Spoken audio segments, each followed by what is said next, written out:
안녕하세요. 태국 사는 이야기입니다. 태국의 재미있는 이야기 네 번째 이야기를 시작해 보도록 하겠습니다. 지금은 방콕에서 있는 동생이랑 둘이서 그냥 하염없이 매일 만났어요.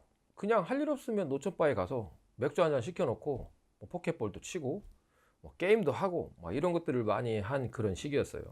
근데 저희가 자주 가던 노천바가 한국분이 운영하시는 그런 노천바였어요. 그러다 보니까 그 마마상이랑도 친하게 되고 못생긴 아가씨들이지만 다 친하게 됐어요. 그래가지고 그쪽을 자주 갔었는데 거기에 이렇게 맥주를 마시고 앉아 있으면 그때 당시에 40대 중반에 한 분이 거의 매일 오다시피 했어요. 그쪽에 노천바를. 그래서 알고 봤던 이분은 무직인 거예요. 직업이 무직. 그 노천바 사장 형님이 가끔씩 이제 용돈도 주고 밥도 사주고 이렇게 하고 그냥 지내는 거예요. 아무것도 안 하고 한량마냥. 그 사람은 의욕이 없어요. 뭘 해야 될지도 이제 모르는 그런 사람인 것 같았어요. 그런데 저희도 이제 자주 가고 그 사람도 매일 오다 보니까 이제 자연적으로 친해졌어요. 친하게 됐어요. 그래서 이분한테 물어봤어요. 형님은 대체 어떻게 해서 태국으로 오게 됐냐? 내가 봐도 아무리 봐도 태국에서 살 스타일은 아닌 것 같다. 물어봤어요. 그랬더니 이 형님이 자신의 과거에 대해서 이제 구구절절 이야기를 하시더라고요. 본인은 한국에 있을 때 28살까지 일을 해본 적이 없대요. 그렇다고 해서 집이 굉장히 부자이거나 잘 살거나 이런 것도 아니래요. 그냥 자기는 28, 9살 때까지 기원에서만 살았대. 아예 바둑 두는 기원. 그냥 기원에서 매일 기원에 출근해서 놀고 태국 집에 오고 이렇게 그냥 허송생활을 지냈대요. 그래서 자기는 노가다도 뛰어본 적도 없고 힘든 일을 해본 적도 없대요. 그러니까 사람이 게을른 거예요. 게을른 거. 의욕이 없는 스타일인 거예요. 그러면은 어떻게 태국에 오게 됐냐? 이제 그분이 하는 얘기가 그렇게 지내다가 대도시로 자기가 이제 나갔대요. 일을 하기 위해서 돈을 벌기 위해서 갔는데 취직은 안 되고 돈벌이도 안 되는 상황에서 찜질방에서 이제 숙식을 했었대요. 찜질방에서 숙식을 했었는데 그때 당시에 그 찜질방에 자주 오는 태국인 여자를 만난 거예요, 이 형이. 근데 문제는 이 여자가 불법 체류자인 거예요. 불법 체류자. 당연히 한국에서 몰래 일하다가 이 여자는 잡혔죠. 불법 체류자에 잡혔는데 잡히면 어떻게 됩니까? 추방을 당하잖아요. 추방을. 이 형이 이제 추방을 안 시키려고 했지만 그게 안 되니까 이제 추방당한 여자를 쫓아서 태국에 온 거예요. 그러니까 그 여자가 추방당할 때 언제 어느 때 추방도 이걸 알 수가 있나 봐요. 비행기도 알고. 그래서 아무튼 이 형은 그 여자랑 같이 똑같은 날 비행기를 무조건 끊어가지고 돈을 이리저리 막 모아서 온 거예요. 그 형 말로는 그때 당시에 800몇만 원인가 1000몇만 원인가를 막 이리저리 막 얘기해서 끌어다가 태국을 같이 넘어갔다고 하더라고요. 넘어와서 처음에는 이 여자 집에서 같이 지냈대요. 잘 지냈대요. 아시겠지만 태국 생활하면 큰 재미는 없지만 그냥저냥 살아가는 건 지장이 없어요. 그 형도 시골 출신이니까 잘 적응을 했겠죠. 그런데 문제는 생활비가 떨어지잖아요. 생활비가 떨어지고 필요한 돈은 생기고 그러다 보니까 그 여자랑 처음에는 파타야, 시라차 이런데 한국 회사가 많으니까 취직을 하러 처음에 이제 다녔대요. 파타야에 넘어와서 면접을 보러 다닌 거예요. 근데 이제 면접 봐도 당연히 취직이 안 되죠. 내가 봐도 취직이 안 될 스타일이에요.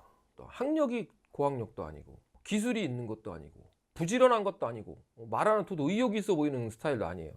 그냥 빼싹 마르고 깜잡잡하니 키도 작고 머리도 깔끔하게 깎는 그런 스타일도 아니고 그러다 보니까 이 여자가 점점 짜증을 내는 거죠. 한국으로 돈 벌어 갔던 여자이니까 당연히 한국 사람이랑 살면 돈 좀 있겠다라고 생각했지만 이 형이 그럴 만한 능력이 안 됐으니까. 그래서 이 여자가 이제 헤어져 버린 거예요. 이 여자랑 헤어진 게 아니라 이 여자가 싱가포르로 돈을 벌러 간다고 가버린 거예요.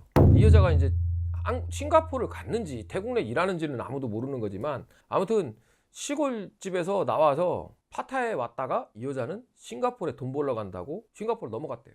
그러다 보니까 이 형은 이제 태국에 혼자 버려진 상황이 된 거예요.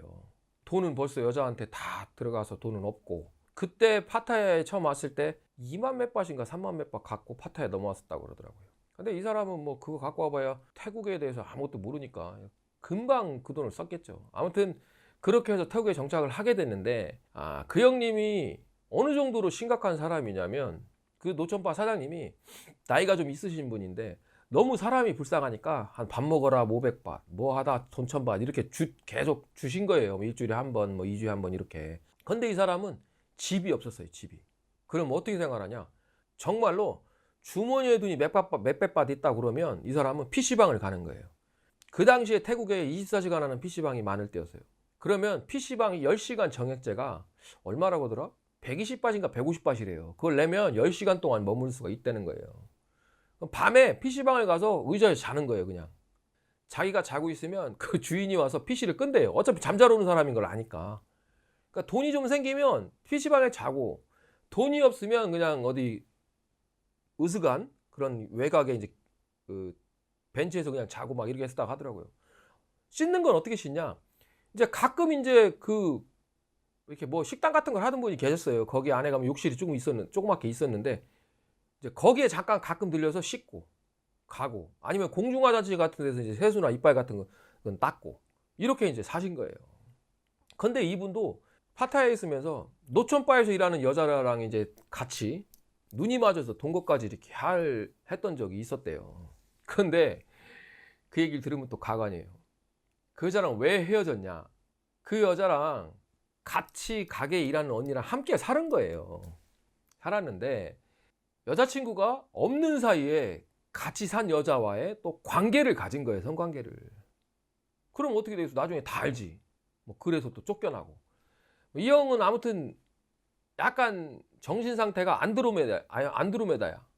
그런데 어느 정도 얼마나 생각이 없냐면, 주머니에 돈이 한 1000바트 이상 있다 그러면 그날은 맥주를 먹는 날이에요. 노천바에서 얻어먹는 게 아니라 맥주를 사.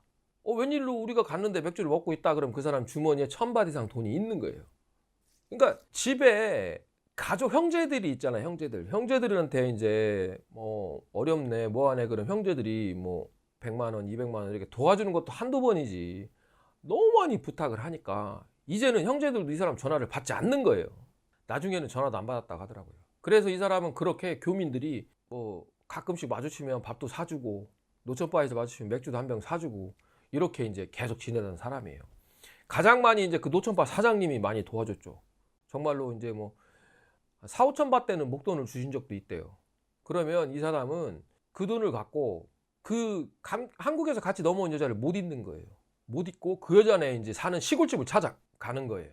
찾아가서 여자 연락 됐냐? 어딨냐? 거짓말하지 마라. 막 다구치다가 돈 떨어지면 다시 파타야로 또 내려오는 거예요.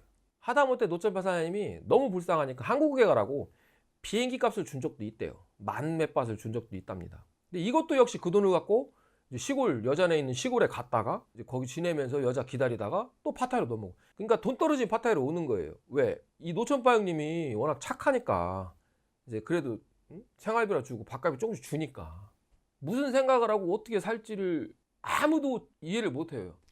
물어봤어요. 아니 아무도 당신에게 그러면 취직 자리를 준 적이 없냐라고 물어본 적이 있어요. 근데 또 예전에 어떤 사람이 가이드 일을 하라고 또 일을 준 적이 있대요. 그때는 이제 가이드만 해도 이제 생활은 그래도 할 수 있을 때였다고 하니까. 그래서 그럼 왜 가이드를 안 했냐? 그것도 얘기 들어보니까 본인이 다 얘기를 하는 거예요. 가이드라면 그때 당시에는 봉고차가 이제 가이드를 태우러 와서 태우고 호텔로 이렇게 가고 그랬었어요. 차가 많이 없던 시절이기 때문에. 근데 봉고기사가 그 사람을 태우러 갔는데 자느라고 나오질 않은 거예요. 자느라고. 가이드라도 하면서 먹고 살아라라고 일자리를 제공한 사람이 있는데 이 사람과의 신의를 저버리고 그냥 이 사람은 핸드폰을 안 받고 잔 거예요. 교민 사회도 이 사람한테 일거리를 주지 않죠. 착실한 사람이 아니니까. 아무튼 그렇게 허무하게 살아갔던 사람이에요. 노천바 형님도 지쳐버리는 거예요. 나중에는 그 형님을 도와주던 노천바 사장님도 뭐 사업이 잘 돼서 이 사람을 뭐 본인이 이렇게 끌어다가 월급 주고 쓸 수 있는 그런 상황도 아니고 너무 불쌍하니까 가끔 500바트 1000바트씩 용돈 주고 뭐 진짜 크게는 비행기 티켓까지도 사주고 뭐 이런 분인데 한계가 있잖아. 한계가. 옆에서 가만히 봐도 이제 불쌍하기는 한데 한심해 보이는 거예요. 근데 이런 얘기를 제가 하는 게 뭐냐면 이런 얘기들은 다 본인이 직접 저한테 한 거예요. 이 사람은 또 창피한 게 없어요. 그냥 무슨 일이 있으면 다 얘기를 해. 자기가 지냈던 얘기 이런 얘기들. 정말 이 사람은 약간 착하면서도 생활에 의지가 없는 의욕이 없는 그런 스타일이면서도 한량 스타일? 그러니까 좀 상상을 초월하는 그런 사람이었어요. 아무튼 그래서 이 사람이 이제 지금도 태국에 사냐 이제 그게 문제인데 지금은 한국에서 있는 걸로 알고 있어요. 근데 한국에서 어떻게 사는지는 제가 몰라요. 그 내막을 또 말씀을 드리면 이제 도저히 이 사람을 그 노천바 사장님도 어떻게 해줄 수도 없고, 뭐 우리는 당연히 이제 그때 뭐 도와줄 수 있는 건 아니지만, 이 노천바 사장님이 대사관에 가서 도움을 요청해봐라 라고 해서 2,000바 주셨대요. 근데 그 용희 형님이 2,000바 너무 적다 형님, 더 주세요. 그래도 방콕 가면은 뭐 하룻밤 자야 될 수도 있고 뭐 먹을 수도 있다는데, 그러면서 또 돈 더 달라 그래서 3,500바트인가를 또 줬다 그러더라고요. 그래서 이 사람이, 근데 그 돈을 주면서 그 노번 사장님이 약속을 했대. 이번엔 꼭 진짜 가야 된다. 만약에 네가 대사관을 안 가면 더 이상 너한테 500바트이고 100바트이고 나는 너를 이제 안 볼 거다. 네가 아무리 노천파 가게로 와도 너는 신경 안 쓸 거다. 왜냐면 아무리 이제 이 사람 위해주고 다독인다 하더라도 이 사람은 돈만 주면 쓰고 다시 오고 쓰고 다시 오고, 그러니까 옆에서 누가 돌봐주니까 오는 꼴이 되는 거예요. 그래서 이 형님도 이제 포기를 한 상태고 마지막으로 3,500바트 정도 되는 경비를 준 거예요. 그래서 이제 대사관에 가기 전에 이제 미리 저희가 좀 알아봐 줬죠. 알아봤더니 긴급 재난 구원금 같은 게 있대요. 그래서 이게 이제 돈을 주는 게 아니라 한국에 있는 가족과 전화를 해서 대사관에서 비행기 티켓팅을 다 해주고 한국 가족이 대사관으로 입금을 해주는 거예요. 그러면 이제 한국으로 갈 수 있는 그런 상황이 되는 거더라고요. 그래서 이 사람은 이제 대사관을 간 거예요. 방콕 대사관 파타야에서 그 돈을 받고. 그랬는데 노천바 사장님이 예전에도 몇 번 대사관을 간다고 했다가 돈만 쓰고 내려고 한 경험이 있대요. 그러니까 전화를 수시로 계속 한 거예요. 그랬더니 뭐 어디 도착했습니다. 뭐 대사관 앞에 와 있습니다. 이제 들어갈 겁니다. 그래서 이제 그 사람이 대사관으로 가서 도움 요청을 한 거예요. 근데 이제 몇 시간 뒤에 노천바 사장님한테 전화가 왔대요. 굉장히 밝은 목소리로 들어왔는데 여기서 음식도 시켜주고 샤워도 할 수 있고 숙소도 있다는 거예요. 대사관 안에 이렇게 숙소도 있나 봐요. 자기 편하게 여기서 옷도 갈아입고 씻고 이렇게 있다고. 티켓 사준다고 하니까 뭐 몇 월 며칠 날 한국에 갈 것 같다고 이렇게 전화가 왔었다고 하더라고요. 그러고 나서 그 형님이 이제 한국으로 갔어요. 돌아갔어요. 그 이후로 이제 파타야 거지왕 용희 형은 본 적이 없습니다. 오늘 이야기도 어떻게 재밌게 들으셨나 모르겠습니다. 시청해주신 모든 분들 감사드리고 저는 다음 이야기에서 다시 인사를 드리도록 하겠습니다. 감사합니다. 바이바이.